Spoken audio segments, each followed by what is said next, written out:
الحمد لله وكفى وسلام على عباده الذين اصطفى أما بعد أعوذ بالله من الشيطان الرجيم بسم الله الرحمن الرحيم ولله على الناس حج البيت من استطاع إليه سبيلا ومن كفر فإن الله غني عن العالمين صدق اللہ العظیم۔ معزز سامعین کرام، میں نے ابھی قرآن کریم کی ایک آیت تلاوت کی ہے جس کا تعلق حج سے ہے۔ موجودہ ایام میں حج کی درخواستیں جمع کروائی جا رہی ہیں۔ اسی مناسبت سے آج کے خطبہ میں حج کی فرضیت اور حج کے فضائل اور اس کے فوائد بیان کیے جائیں گے، کیونکہ آج ہمارے معاشرے میں حج کے حوالے سے 3 قسم کے لوگ پائے جاتے ہیں۔ نمبر 1، جو لوگ حج کی فرضیت کو جانتے ہوئے درخواستیں جمع کروا رہے ہیں۔ نمبر 2، جن کے پاس وسائل نہیں لیکن وہ دل میں حج کا بڑا شوق رکھتے ہیں اور ان کے دل حرمین کی زیارت کے لیے بے قرار اور بے چین رہتے ہیں۔ اللہ تبارک و تعالی انہیں وسائل مہیا فرمائے اور سعادت حج سے بہرور کرے۔ نمبر 3، جو وسائل کے باوجود غفلت و لاپرواہی کے شکار ہیں۔ آج کا خطبہ انہی لوگوں کو جگانے کے لیے، انہی لوگوں کو بیدار کرنے کے لیے، انہی لوگوں کو جھنجھوڑنے کے لیے اور انہی لوگوں کی سستی دور کرنے کے لیے ہے۔ حج بیت اللہ اسلام کے بنیادی ارکان 5 میں سے ایک رکن ہے، اور اس کی یہی فضیلت و اہمیت کافی ہے کہ یہ اسلام کے ان اعمال میں سے ہے جن کے بغیر اسلام کی بنیاد ہی پوری نہیں ہو سکتی۔ حج کے لغوی معنی ہے قصد و ارادہ کرنا، لیکن شریعت کی اصطلاح میں اللہ کی رضا اور خوشنودی کی خاطر مخصوص ارکان طواف، سعی، رمی جمار اور وقوف عرفات وغیرہ کی ادائیگی کے لیے بیت اللہ کا قصد و ارادہ کرنا حج کہلاتا ہے۔ حج کی فرضیت قرآن و حدیث دونوں سے ثابت ہے۔ سورہ آل عمران میں اللہ تبارک و تعالیٰ کا ارشاد ہے، وَلِلَّهِ عَلَى النَّاسِ حِجُّ الْبَيْتِ مَنِ اسْتَطَاعَ إِلَيْهِ سَبِيلًا وَمَنْ كَفَرَ فَإِنَّ اللَّهَ غَنِيٌّ عَنِ الْعَالَمِينَ۔ اور اللہ کو راضی کرنے کے لیے، اللہ کو خوش کرنے کے لیے لوگوں پر بیت اللہ کا حج ہے، یعنی ان لوگوں پر جو وہاں جا سکتے ہیں، اور جو شخص انکار کرے گا یعنی استطاعت کے باوجود حج نہیں کرے گا تو بے شک اللہ تبارک و تعالی سارے جہاں والوں سے بے نیاز ہے، لہذا ایسے شخص کی اللہ تبارک و تعالی کو ضرورت نہیں ہے، اور حج نہ کرنے کا وبال اسی شخص کو ہوگا۔ اور صحیح مسلم شریف کی حدیث ہے، حضرت ابو ہریرہ رضی اللہ عنہ فرماتے ہیں کہ آپ صلی اللہ علیہ وسلم نے ہمیں خطبہ دیتے ہوئے فرمایا، یا ایھا الناس قد فرض علیکم الحج فحجوا، کہ اے لوگو تم پر حج فرض قرار دیا گیا ہے، لہذا تم حج کرو۔ ایک شخص نے، ایک صحابی نے عرض کیا، اے اللہ کے رسول صلی اللہ علیہ وسلم، کیا ہم ہر سال حج کریں گے؟ آپ صلی اللہ علیہ وسلم خاموش رہے، یہاں تک کہ وہ شخص نے یہ کلمہ 3 بار دہرایا۔ اس کے جواب میں آپ صلی اللہ علیہ وسلم نے فرمایا، اگر میں بالفرض اس بات یعنی ہاں میں جواب دے دیتا تو ہر سال حج فرض ہو جاتا، اور تم ہر سال حج کرنے کی طاقت نہ رکھتے۔ اس کے بعد آپ صلی اللہ علیہ وسلم نے فرمایا، جب تک میں تمہیں کچھ نہ بتاؤں مجھ سے سوال نہ کیا کرو۔ اس لیے کہ تم سے پہلے لوگ کثرت سوال اور انبیاء علیہم الصلاۃ والسلام کے ساتھ اختلاف کرنے کی وجہ سے تباہ و برباد ہوئے ہیں۔ جب میں تمہیں کسی کام کا حکم دوں تو تم استطاعت اور قدرت و طاقت کے مطابق اسے انجام دو، اور جب میں تمہیں کسی چیز سے منع کروں اور روکوں تو تم اس سے باز آ جاؤ اور وہ کام نہ کرو۔ اس حدیث سے واضح ہوتا ہے کہ عمر بھر میں، زندگی بھر میں صرف ایک مرتبہ حج فرض ہے۔ اس کے علاوہ نفلی حج جتنے مرضی ہو، جتنے چاہیں کیے جا سکتے ہیں۔ حج ایک ایسی عبادت ہے جو بہت سارے امور میں دوسری عبادات سے انتہائی ممتاز، منفرد اور انوکھی عبادت ہے۔ حج کے بہت سارے خصوصیات ہیں، حج کے بہت سارے فضائل ہیں۔ پہلی خصوصیت یہ ہے کہ حج ان 3 اعمال میں سے ایک ہے جن سے ماضی کے تمام گناہ بالکل ختم ہو جاتے ہیں۔ بخاری اور مسلم کی روایت ہے، حضرت ابو ہریرہ رضی اللہ عنہ فرماتے ہیں کہ اللہ کے رسول صلی اللہ علیہ وسلم نے فرمایا، من حج للہ فلم یرفث ولم یفسق رجع کیوم ولدتہ امہ، کہ جس شخص نے اللہ کے لیے حج کیا اور اس سفر میں بیہودہ اور فسق و فجور کی باتیں نہ کی تو وہ شخص اس دن کی مانند گناہوں سے پاک صاف ہو کر لوٹے گا جس دن اس کی والدہ نے اس کو جنا تھا۔ مسلم شریف کی روایت ہے، حضرت عمرو ابن عاص رضی اللہ عنہ کہتے ہیں کہ میں نبی کریم صلی اللہ علیہ وسلم کی خدمت میں حاضر ہوا۔ میں نے عرض کیا، اپنا دایاں ہاتھ نکالیں تاکہ میں آپ کی بیعت کروں۔ آپ صلی اللہ علیہ وسلم نے دایاں ہاتھ باہر نکالا تو میں نے اپنا ہاتھ کھینچ لیا۔ آپ صلی اللہ علیہ وسلم نے فرمایا، عمرو کیا بات ہے؟ میں نے عرض کیا، شرط لگانا چاہتا ہوں۔ آپ صلی اللہ علیہ وسلم نے دریافت کیا، تو کیا شرط لگانا چاہتا ہے؟ میں نے عرض کیا کہ میری بخشش ہو جائے، میں یہ شرط لگانا چاہتا ہوں۔ آپ صلی اللہ علیہ وسلم نے فرمایا، اے عمرو، کیا تو نہیں جانتا کہ اسلام سابقہ تمام گناہوں کو ختم کر دیتا ہے؟ اسلام سابقہ تمام گناہوں کو مٹا دیتا ہے، اور ہجرت سے بھی پہلے تمام گناہ معاف ہو جاتے ہیں، اور حج سے بھی، حج کرنے سے پہلے جتنے بھی گناہ ہوئے تھے وہ تمام گناہ معاف ہو جاتے ہیں۔ سبحان اللہ، حج کرنے کی یہ کتنی بڑی فضیلت ہے کہ حج کرنے کی وجہ سے گزشتہ تمام گناہ معاف کر دیے جاتے ہیں۔ لیکن حج کی فضیلت کو برقرار رکھنا معنی رکھتا ہے۔ اگر حج کرنے کے بعد اپنے آپ کو گناہوں اور برائیوں سے بچائے گا تو یہ فضیلت حاصل رہے گی، اور اگر حج کے بعد اللہ کی نافرمانی اور بغاوت کرنے میں لگا تو دوبارہ گناہوں کی میل کچیل چڑھنے لگے گی اور وہ فضیلت ختم ہو جائے گی، ضائع ہو جائے گی۔ حج کی دوسری خصوصیت یہ ہے کہ حج اسلام کے ان بنیادی ارکان میں سے ایک ہے جن کے بغیر اسلام کی بنیاد کھوکھلی رہتی ہے۔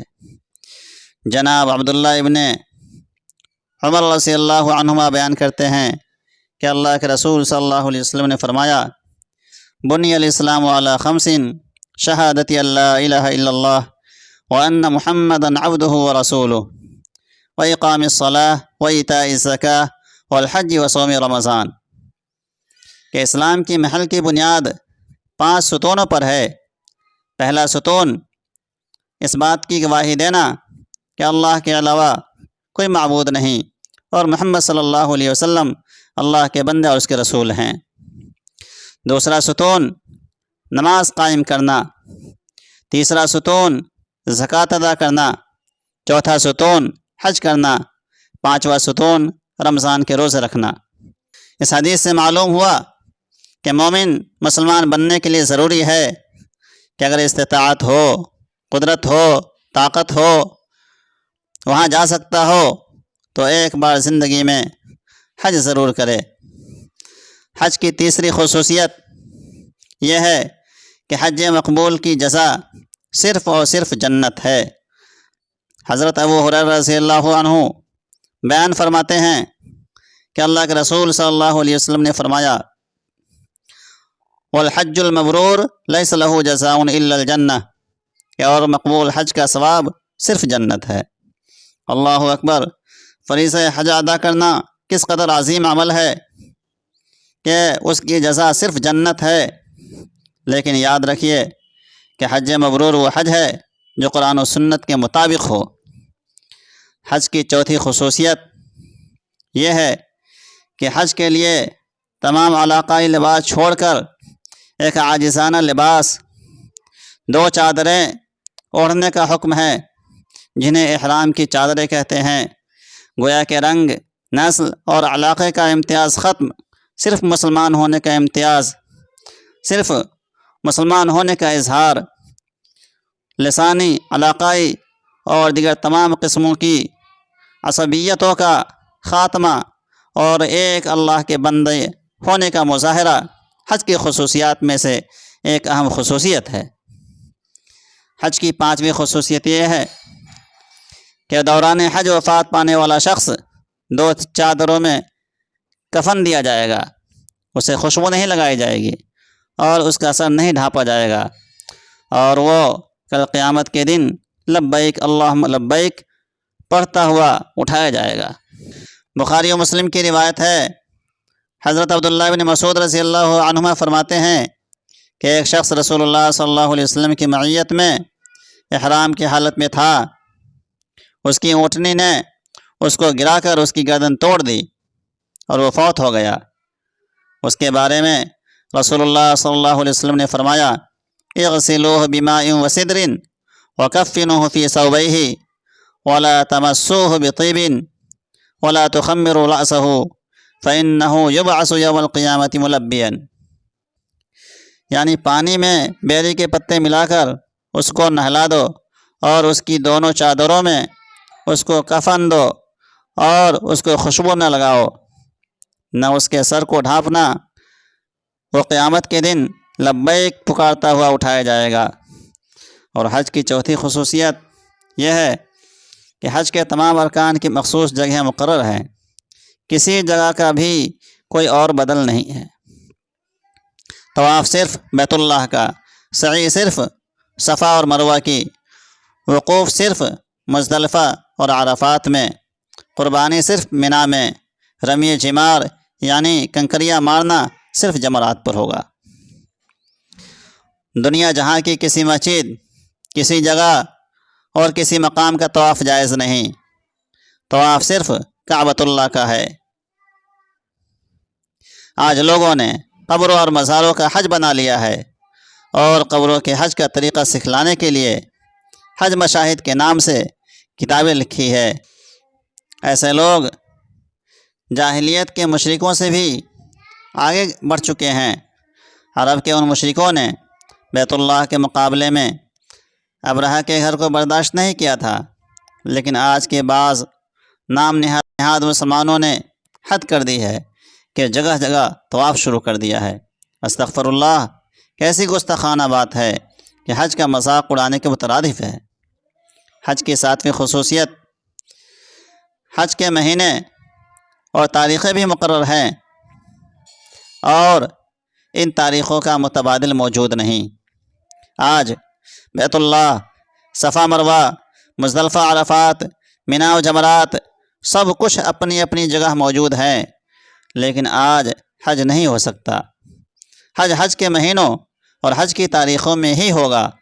الحج اشہر معلومات، مقررہ مہینوں کے علاوہ حج کی نیت سے سفر بھی جائز نہیں، اور حج کی تاریخیں بھی مقرر ہیں۔ 8 ذی الحجہ سے 13 ذی الحجہ تک ان تاریخوں کے علاوہ کسی مہینے اور کسی تاریخ کو حج نہیں کیا جا سکتا، جبکہ باقی بہت ساری عبادات کے متبادل ایام اور اوقات موجود ہیں۔ روزوں کے متبادل ایام موجود ہیں۔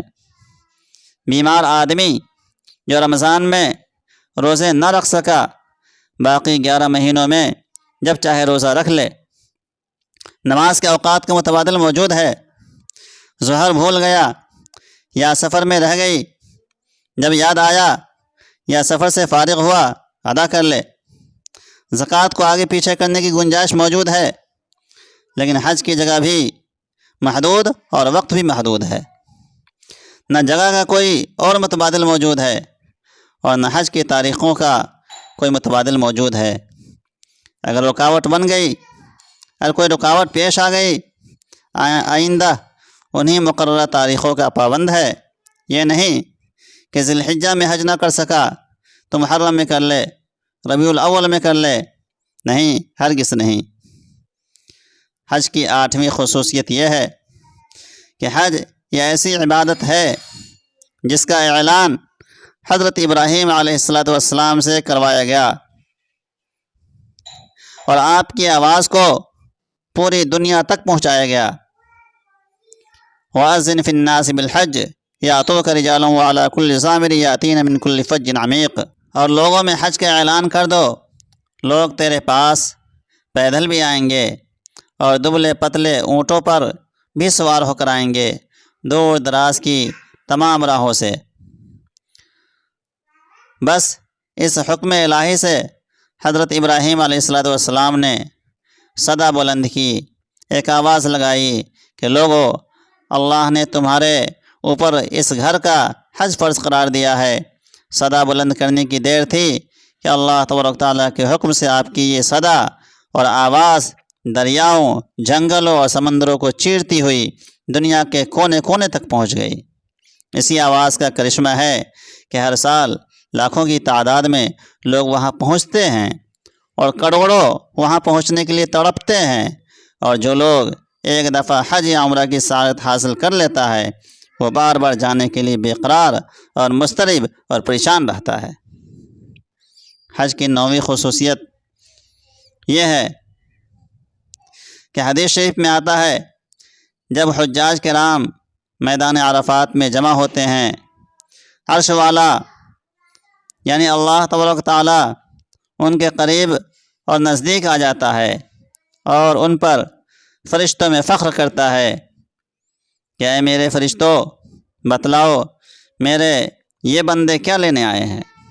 پھر اللہ تبارک تعالیٰ خوش ہو کر اس دن اتنی بڑی تعداد میں لوگوں کو جہنم سے آزاد کرنے کا فیصلہ فرماتے ہیں کہ اتنی بڑی تعداد میں سال بھر میں کسی اور موقع پر لوگ جہنم سے آزاد نہیں ہوتے۔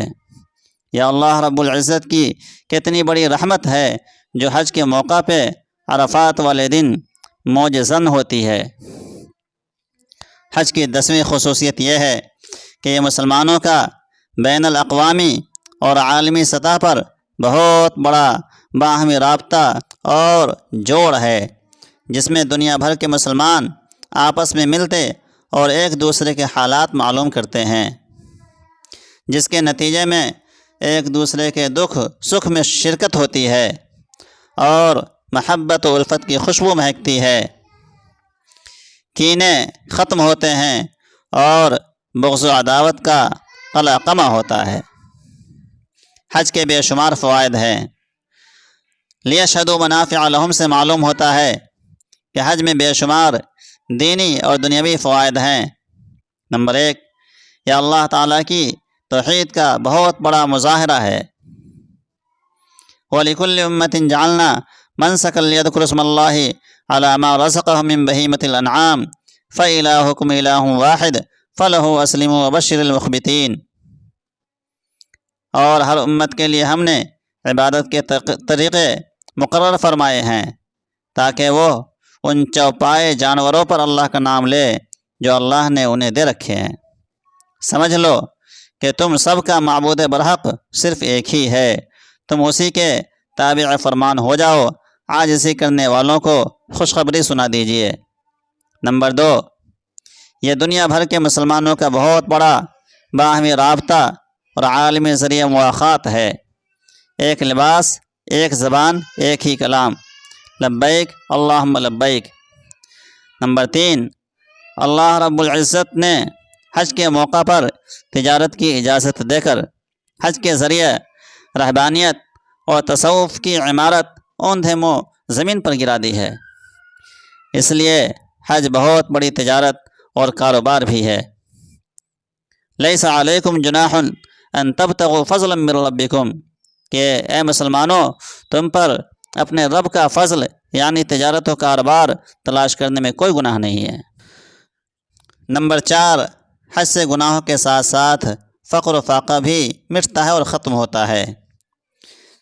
حضرت عبداللہ ابن مسعود رضی اللہ عنہما کہتے ہیں کہ اللہ کے رسول صلی اللہ علیہ وسلم نے فرمایا، تابعوا بین الحج والعمرۃ فإنہما ینفیان الفقر والذنوب، کہ حج اور عمرہ لگاتار کرتے رہیں، بلا شبہ حج اور عمرہ فقر اور گناہوں کو ختم کر دیتے ہیں، دور کر دیتے ہیں۔ نمبر 5، حج میں بہت سارے دینی امور کی تربیت موجود ہے۔ مثلا 8 ذی الحجہ سے 13 ذی الحجہ تک مسلسل جفا کشی جو انسان کو عبادت کے لیے چست کرتی ہے، گھر بار چھوڑنا، خرچ کرنا، بکثرت اللہ تبارک و تعالیٰ کا ذکر کرنا، اطاعت کرنا، کبھی طواف، کبھی سعی، کبھی رمی جمار، کہ جو اللہ کہتا جائے بندہ کرتا جائے۔ نفس پر قابو پانا، کیونکہ حالت احرام میں خشکی کا شکار اور مجامعت وغیرہ یہ سب ممنوع ہے۔ نمبر 6، حج کے موقع پر قربانی کے ذریعے بہت سارے لوگوں کو گوشت جیسی نعمت کا ملنا۔ نمبر 7، سب سے بڑھ کر اللہ تبارک تعالیٰ کی رضا اور جنت کا داخلہ، یہ دنیاوی اور اخروی فوائد کی ایک جھلک آپ کو دکھلائی گئی ہے، ورنہ حج کے اور بھی بہت سارے فائدے ہیں اور بہت سارے منافع ہیں جو کسی پر مخفی نہیں ہیں۔ اللہ رب العزت کی بارگاہ میں التجا اور دعا ہے کہ اللہ استطاعت رکھنے والوں کو یہ فریضہ بجا لانے کی توفیق بخشے، اور جنہیں استطاعت نہیں انہیں استطاعت عطا فرمائے۔ جو شخص اس فریضے کو ادا کرنے کی سعادت حاصل کر رہے ہیں ان کا یہ عمل قبول فرمائے۔ وما علینا الا البلاغ۔ دوستوں سے گزارش ہے ویڈیو کو لائک اور شیئر کریں۔ مزید اس طرح کی ویڈیوز دیکھنے کے لیے چینل کو سبسکرائب کریں۔ اگر فیس بک پر دیکھ رہے ہیں تو پیج کو فالو کریں۔